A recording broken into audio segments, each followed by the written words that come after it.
திரு விஜய் அவர்களுக்கு, சகோதரர் விஜய் அவர்களுக்கு ஒரே ஒரு கோரிக்கை, ஊழலை, தமிழகத்தின் ஊழலை எடுத்து பேசுங்கள். வேங்க வயல் பிரச்சனை இன்றைக்கு வரைக்கும் தீர்க்க முடியாததுக்கான காரணம் என்ன? ஜாதியின் அடிப்படையில் தேர்ந்தெடுக்கப்பட்ட ஒரு எம்எல்ஏ, ஒரு அமைச்சர், இதுதான் காரணம். 25% தான் இருக்கு உங்களுக்கு. 25% வச்சுக்கிட்டு எப்படி நீங்க ஒரு பெரிய கட்சி சொல்ல முடியும்? தமிழ்நாட்டில் கூட்டணி ஆட்சியை உருவாக்க வேண்டும். தமிழகத்தில் நானும் நிறைய படிச்சுட்டேன். எல்லோரும் சமன் சொல்றதான் திராவிடம், வேற ஒண்ணும் கிடையாது. தமிழக மக்கள் புதிய அரசியலை உருவாக்க முடிவெடுத்து விட்டார்கள். இதுக்கு தான் இந்த மேடையை உருவாக்கணும். இந்த மேடையை அதற்கு தான் உருவாக்கினோம். இணைந்து பயணிக்கணும். அப்படி இணைந்து பயணிச்சாதான் தமிழகத்தில் புது மாற்றங்கள் வேணும், புது மாற்றங்கள் உருவாகும்.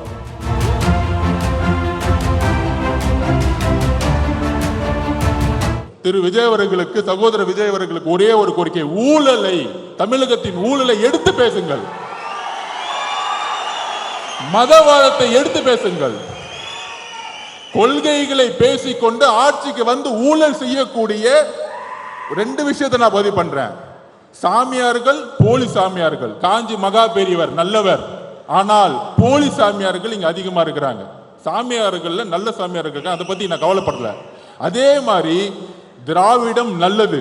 திராவிடம் என்றால் ஒண்ணுதான். நிறைய அறிவுஜீவிகள் நிறைய பேசுவாங்க, நானும் நிறைய படிச்சுட்டேன். எல்லோரும் சமன் சொல்றதான் திராவிடம், வேற ஒண்ணும் கிடையாது.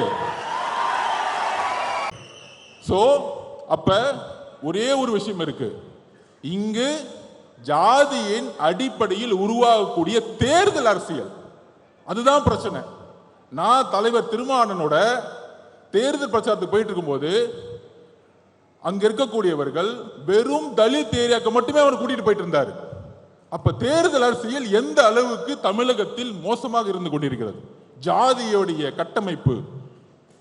நம்ம சொல்றோம் யூபியில இந்துத்துவ அடிப்படையில் இந்த இடத்துல முஸ்லிம் கேண்டிடேட், இந்த இடத்துல இந்து கேண்டிடேட் போட்டா எலெக்ட் பண்ணும்போது கான்ஃபிளிக்ட் வந்துடும், நேர்மையா இருக்க மாட்டாங்க அப்படின்னு ஒரு பிஜேபி மத பெரும்பான்மை அரசியல் பண்றாங்கன்னு சொல்றோம். அதே தானே நம்ம இங்க பண்றோம். மதத்தை தூக்கி எறிஞ்சிட்டோம். ஆனா இந்த இடத்துல இந்த கம்யூனிட்டி 60% இருக்காங்க, அதனால தூக்கி அமைச்சரை போடு. ஓகே, அப்படி அமைச்சரா வரவங்க என்ன பண்றாங்க? வேங்க வயல் பிரச்சனை இன்றைக்கு வரைக்கும் தீர்க்க முடியாததுக்கான காரணம் என்ன? காவல்துறை காரணம் அல்ல. காவல்துறை காரணம் அல்ல. ஒரு கான்ஸ்டபிளால் அதை பண்ண முடியும். ஒரு கான்ஸ்டபிள் 24 கண்டுபிடிக்க முடியும். மலம் கலந்த தண்ணீர். அம்பேத்கர் அவர்கள் தண்ணீர் போராட்டத்திற்காக எப்பொழுது பிரச்சனை கையில் எடுத்தாரோ அதே மாதிரி இன்றும் 50 வருடங்கள் 75 வருடங்கள் இந்த பிரச்சனை போயிட்டு இருக்கு. ஒரு தண்ணீர் தொட்டியில மலத்தை கலந்துருக்கிறாங்க. ஒரு வாரமா அந்த தண்ணியை குழந்தைகள் குடிச்சிட்டு இருக்காங்க. ஆனா இன்னைக்கு வரைக்கும் நம்மளால கண்டுபிடிக்க முடியல.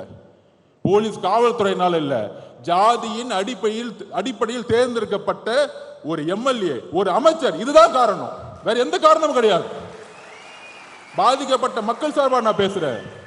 1,40,00,000 பேர் தலித் மக்கள் இருக்காங்க. அதுல ஆதி திராவிட மக்கள் 92 லட்சம் பேர் இருக்காங்க. ஆனா அவங்களுக்கு ஆட்சியிலும் பங்கு, அதிகாரம் பங்கு கொடுன்னு கேட்டா தப்புன்னு சொல்றாங்க. 25% தான் இருக்கு உங்களுக்கு. 25% வச்சுக்கிட்டு எப்படி நீங்க ஒரு பெரிய கட்சி சொல்ல முடியும்? தமிழ்நாட்டில் கூட்டணி ஆட்சியை உருவாக்க வேண்டும். தமிழகத்தில் அதில் தலித் மக்கள் பெரும்ப வேண்டும். சமூக நீதியை உருவாக்கிட்டோம். சமூக நீதி 69% உருவாக்கிட்டோம். எல்லாருக்கும் வேலை கிடைச்சிருச்சு, டாக்டர் ஆயிட்டாங்க, இன்ஜினியர் ஆயிட்டு இருக்காங்க, எல்லாம் ஓகே. ஆனா அரசியல்ல அதிகாரத்துக்கு வரணும், விடவே மாட்டாங்க. மன்னராட்சி, மன்னராட்சி தான் இங்க இருக்கு.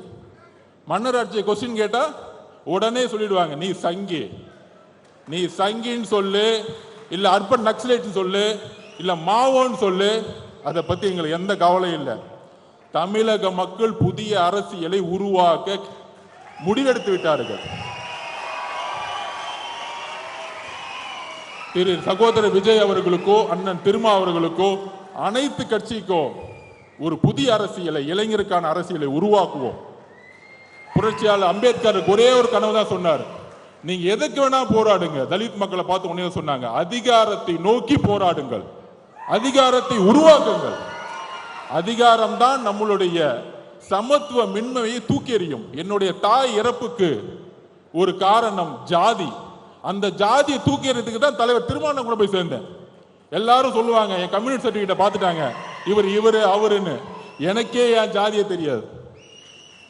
ஏன்னா நான் ஒரு விளையாட்டு வீரன். தமிழக விளையாட்டு ஆணையத்தில் படிச்சு இந்தியாவோட பிரசிடண்டா நின்றுட்டு இருக்கேன். இன்னைக்கு இந்தியாவோட பிரசிடண்டா நின்றுட்டு இருக்கேன். சோ என்னுடைய ஒரே வேண்டுகோள், ஜாதியை தீண்டாமை ஒழிப்பது முக்கியம் அல்ல, ஜாதியை அழித்தல் முக்கியம். ஜாதியை அழித்தல் முக்கியம். தலித் மக்களோட பிரச்சனை தலித் மட்டும் பேசக்கூடாது. சகோதரர் விஜய் அவர்கள் வேங்கை வயலுடைய கிராமத்திற்கு செல்ல வேண்டும், அந்த மக்களுடன் உரையாட வேண்டும். நீங்க ஃபீல்டுக்கு வாங்க. மேலவளவு முருகேசன் அவர்களுடைய ஒரே நாள் 7 பேர் வெட்டப்பட்டிருக்காங்க. அந்த வில்லேஜுக்கு வாங்க. உங்களுடைய பிரபலம், உங்களுடைய ஒரு வார்த்தை தமிழகத்தில் இன்றைக்கு எப்படி எல்லா அமைச்சர்களும் இந்த ஒரு புக் ரிலீஸுக்காக எல்லா அமைச்சர்களும் இன்னைக்கு ஏறி மேடையில ஏறி அம்பேத்கருக்கு மாலை போட்டு புரட்சியாளர் அம்பேத்கர் சொன்னாங்க பாருங்க, இதுதான் உங்களுடைய வெற்றி. இதுக்கு தான் இந்த மேடையை உருவாக்கணும். இந்த மேடையை அதற்கு தான் உருவாக்கினோம்.